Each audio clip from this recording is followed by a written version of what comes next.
문재인 대통령이 공공기관의 채용 비리 문제에 칼을 꺼내 들었습니다. 속도 있고 철저한 후속 조처를 지시했습니다. 네, 대표적인 채용 비리 사례로 꼽히는 강원랜드의 합격자 226명 전원을 직권 면직하기로 했습니다. 고일환 기자입니다. 공공기관 채용 비리 경과를 보고받은 문재인 대통령. 청탁뿐 아니라 부정합격 자체에 대해서도 분명한 조치가 있어야 한다는 강력한 메시지를 내놨습니다.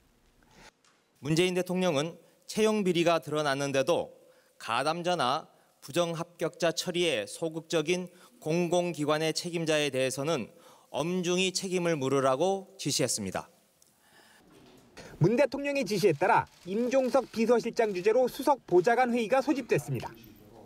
회의에선 대표적인 채용 비리 사례로 꼽히는 강원랜드 부정합격자에 대한 향후 조치가 결정됐습니다. 특히 강원랜드의 경우 채용 비리와 관련해 부정합격한 것으로 확인된 226명 전원에 대해 직권 면직 등 인사조처를 한다는 데 뜻을 모으고 강원랜드 감독기관인 산업부와 협의를 시작하기로 했습니다. 인사조처 방침이 결정된 226명은 점수 조작 등을 통해 부정합격한 것으로 확인돼 지난달부터 업무에서 배제된 상태입니다. 청와대의 강력한 조치는 채용 비리 문제가 문재인 정부의 핵심 정책인 일자리 늘리기와 밀접한 관련이 있다는 판단에 따른 것으로 보입니다. 저는 지난 대선 때부터 청년 일자리에 대한 특단의 대책의 필요성을 기회 있을 때마다 강조해 왔습니다.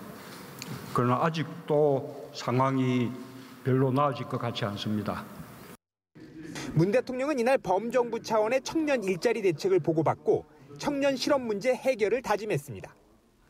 연합뉴스TV 고일환입니다.